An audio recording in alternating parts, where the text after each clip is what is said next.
Hello and welcome to my series of videos I'm calling Over a Cup, where I'm talking about horror topics and sharing my thoughts over a cup of coffee after I've had time to truly absorb the terror.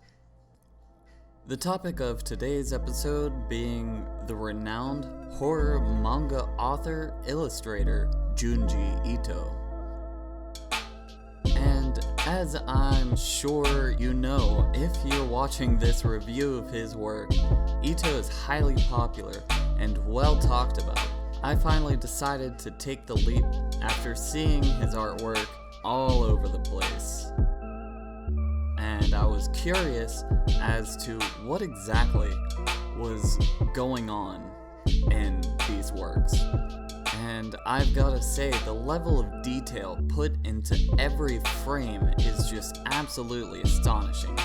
I'm sure if you simply search Junji Ito artwork on whatever image search you want, the first page will be flooded with beautiful yet horrifying images that truly incite terror and dread.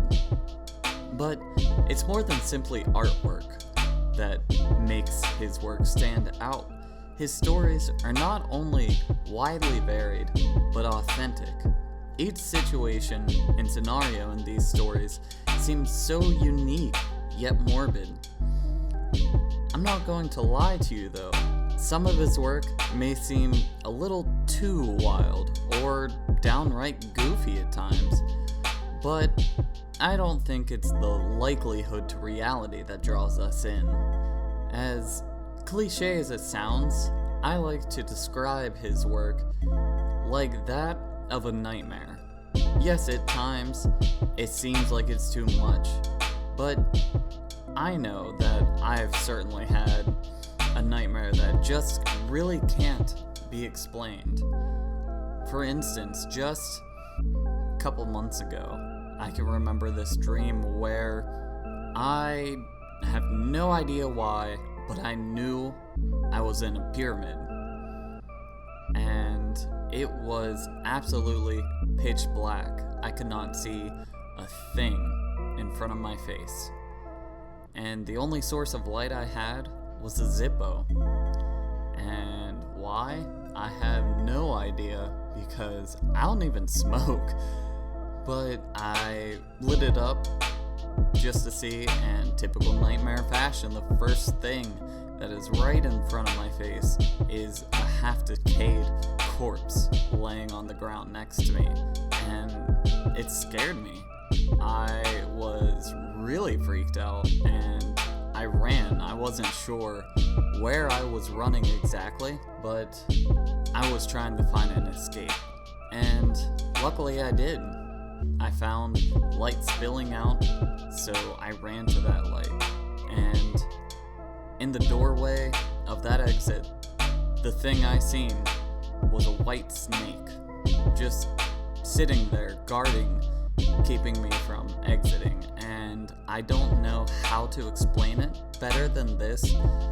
It was like in a really old video game, where they haven't developed the map and you've reached the edge of it, and there's like that invisible wall.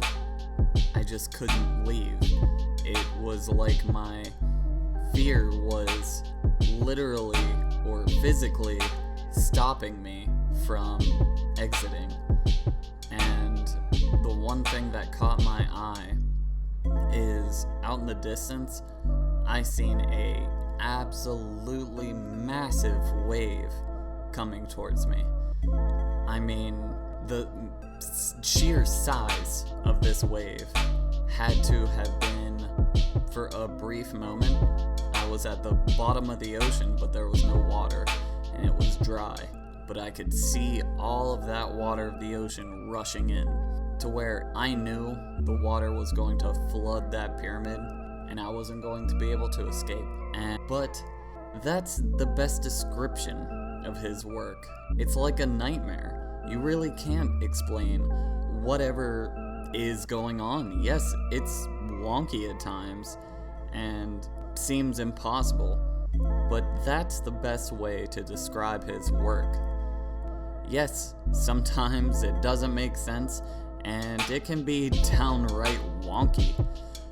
But if you're truly immersed in placing yourself in the point of view of that character's reality and just go along with the ride, it's honestly shocking how haunting Ito's work can be. I've also heard of his work being equal to that of a campfire story. Like in the book Dissolving Classroom, there are multiple stories in the book centered around the strange happenings of Yuma and Chizumi. And each one varies slightly until the final conclusion where everything is tied together. Yet, it's not resolved. There's no final "the end" page in the back of the book. It leaves you guessing. It lends a sense of dread to the unknown, which is where I feel Ito excels. Now, I'm not going to sit here and regurgitate the same things explaining Junji's methods or cultural references in his stories or anything like that and talk about the body horror or the infamous page turn scare, which it's got me a few times, I will admit that. I'm simply going to say that if you enjoy horror or manga, the works of Junji Ito are certainly worth giving a read. Each book is haunting, beautiful, and dripping with effort. I would give his work an absolutely solid 4 out of 5. I would recommend it if you enjoy both manga and horror. It's targeted to a niche audience, but usually those that fall into that demographic consider his works that of a cult classic. I think it's pretty safe to say that you won't be disappointed. I know I certainly wasn't.